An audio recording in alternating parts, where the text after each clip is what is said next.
Where are you from originally? I come from the north of Spain. North of Spain. And how long have you been living in Edinburgh? Over 20 years. 20 years.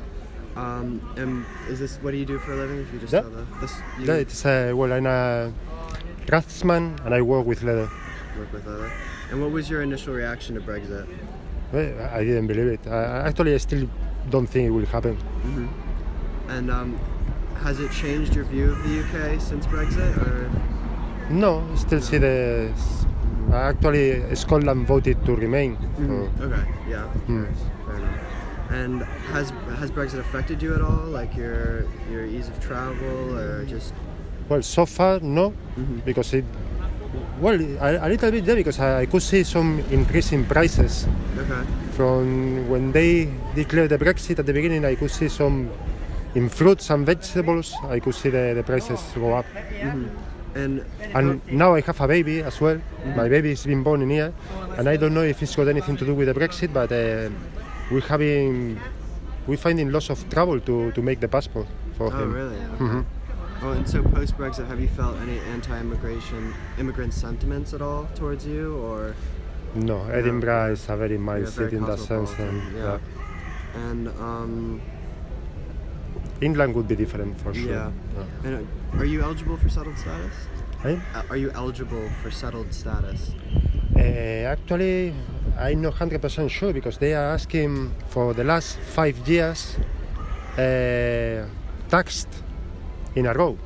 So sometimes I'm a temporary worker. I work by seasons. Right. So I'm a self-employed, but I don't work the whole year. So I don't know how it will affect me. Okay, I see. Because it seems to me that the citizens, they are not exactly citizens, they are taxpayers. As long as you pay taxes for 5 years in a row, the last 5 years in a row, you are eligible. Otherwise you're not. So it's like citizens of first category, second, or third, the way I see it.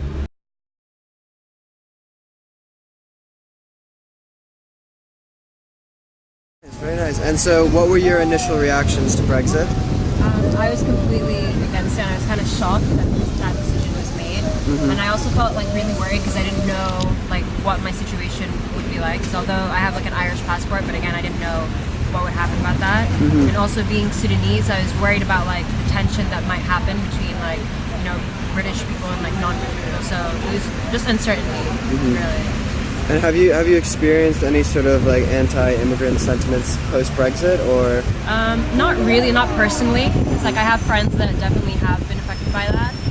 But like over the media, I've definitely been sensing that there is increased like tension that I think that's kind of been swept under the rug prior to Brexit.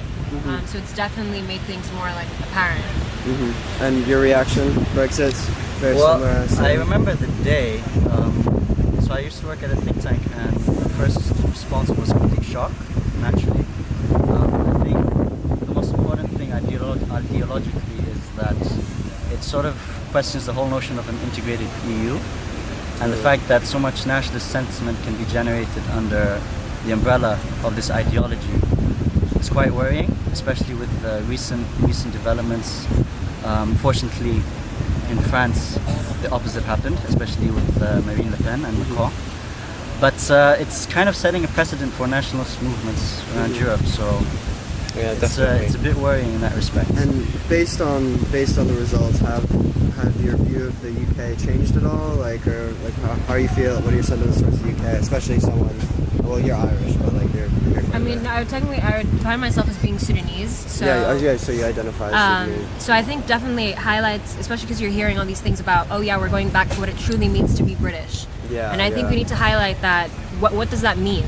You know what I mean? It's like being British is essential to people from all over the world. It's like people that migrated from like Africa or like the Caribbean and stuff like that, they are British. So what does, oh yeah, we don't want any more like immigrants, migrants coming in, like what does that mean about being British? And I think that it's just kind of worrying to know that there's this sense of like a divide between people that are truly British and people that aren't. So like just mentioned, it's just like a really worrying situation. Yeah, definitely. Are you looking to like work or stay in the UK in the future? Well, actually, I have a bit of a problem because next year I'm planning to do a PhD somewhere in Europe, also in Edinburgh maybe, your IR department.